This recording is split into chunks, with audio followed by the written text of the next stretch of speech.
So we have Nintendo's first quarter sales numbers, which is for this past April, May, and June, and there are some surprising numbers here. But does it look like the Switch will outsell the PlayStation 2's lifetime numbers? Hey everyone, welcome back to the channel. And before we get to that, let's just kind of look through some of their sales figures here. You can see this graph here that their net sales are up 50% compared to the same quarter last year.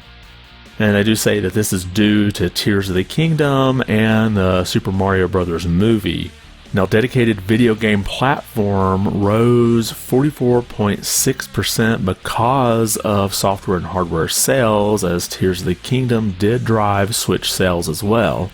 And mobile IP-related income is mostly from the Super Mario Bros. Movie. As you can see, that's up a whopping 190.1%.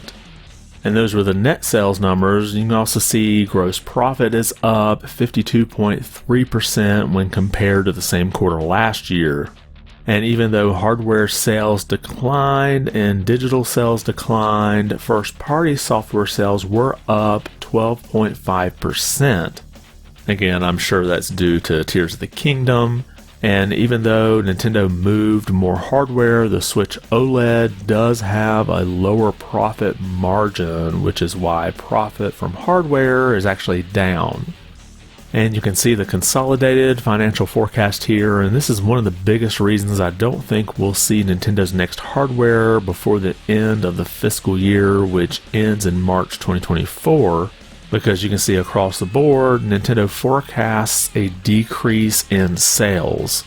You know, they could always release their next hardware before the end of the fiscal year and adjust their financial forecast, but I don't think that's likely. And then next, when you compare the same quarter, that April, May, and June time frame in previous years, the Switch hardware sales are their second highest, again, probably due to Tears of the Kingdom pushing more Switch systems. And then on the right here, you can see that annual playing users continue to rise, so when people get a Switch, they continue to play it, and it doesn't just collect dust.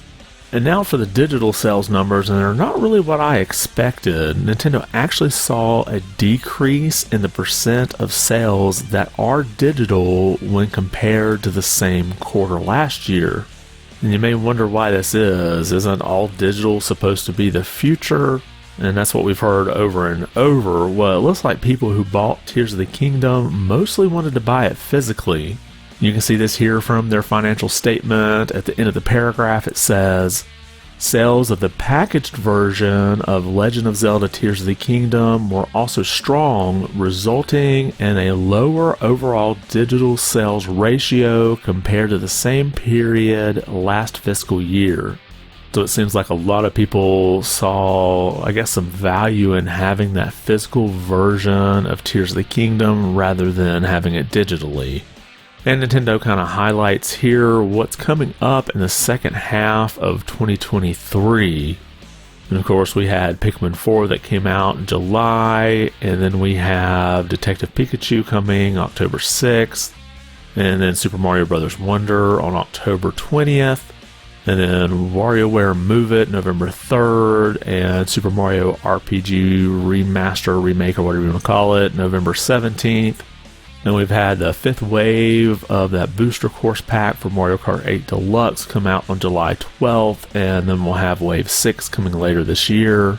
And then finally we have the Hidden Treasures of Area Zero for Pokemon Scarlet and Violet, Part 1 coming sometime this fall. And you may ask yourself, where's Metroid Prime 4? Well, in another chart they did still have it as a to be announced for the release date. So to me, it's looking more and more like this might be a cross-gen title, but we'll see. And Nintendo also highlighted the success of the Super Mario Bros. Movie. It had a total box office of $1.349 billion, and that's the highest for an original film based off of a video game, and the second highest for an animated film, which I believe puts it behind Frozen 2. And Nintendo also highlighted that they saw a growth in sales of Mario-related titles, so like the sale of smart device apps and merchandise since the movie was released. So you have some sort of peripheral success on other things besides just the movie. And then they also released their top-selling titles, and you can see them here. Of course, we have Mario Kart 8 Deluxe at number 1 with over 55 million sold. And the next is Animal Cross New Horizons with over 42 million units sold. And then Super Smash Bros. Ultimate over 31 million units sold. And then The Legend of Zelda Breath of the Wild sitting at just over 30 million sold. And then Super Mario Odyssey over 26 million. And then Pokemon Sword and Shield over 25, almost 26 million sold. And then Pokemon Scarlet and Violet right behind it at over 22 million sold. And then you have Super Mario Party almost at 20 million sold. And then The Legend of Zelda Tears of the Kingdom in about 6 weeks sold 18.51 million units. And then finally, a bit of a surprise I thought is Super Mario Bros. U Deluxe at over 16 million units. So pretty good showing there for a Wii U port. And Nintendo did also update their hardware sales numbers. You can see here they've sold 129.53 million Switches and over 1 billion software unit sales, so 1,088 million.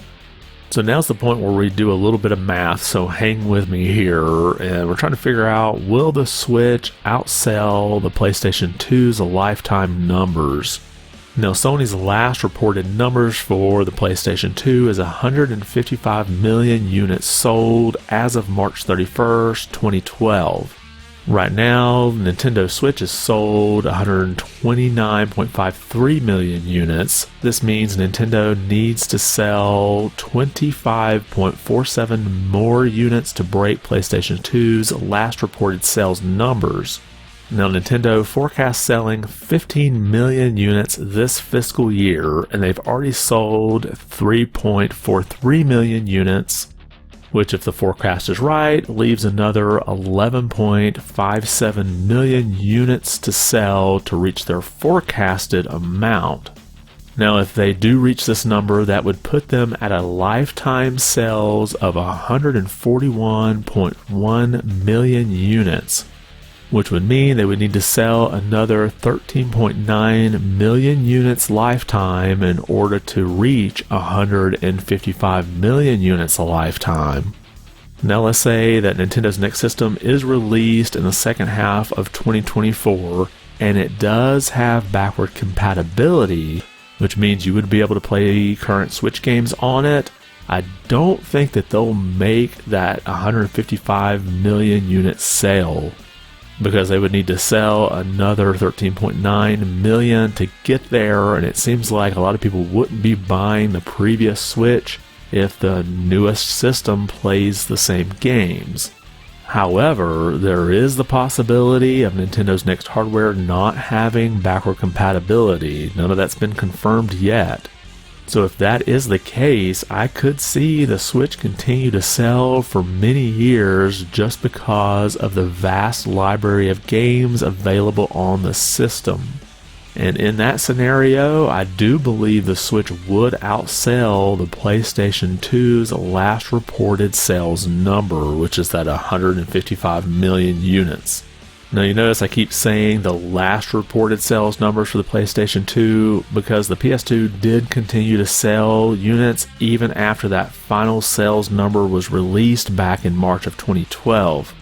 So let's say if the Switch surpasses the 155 million units sold and takes this top spot, do you think Sony could release the actual final numbers for the PlayStation 2? Maybe they just sort of slip it in a report. They could point to Sony's long track record of success and just sort of mention the actual final sales numbers for the PlayStation 2.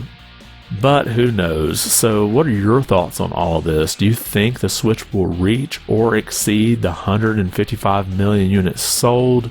Or are you like me and think this seems to be all dependent on backward compatibility?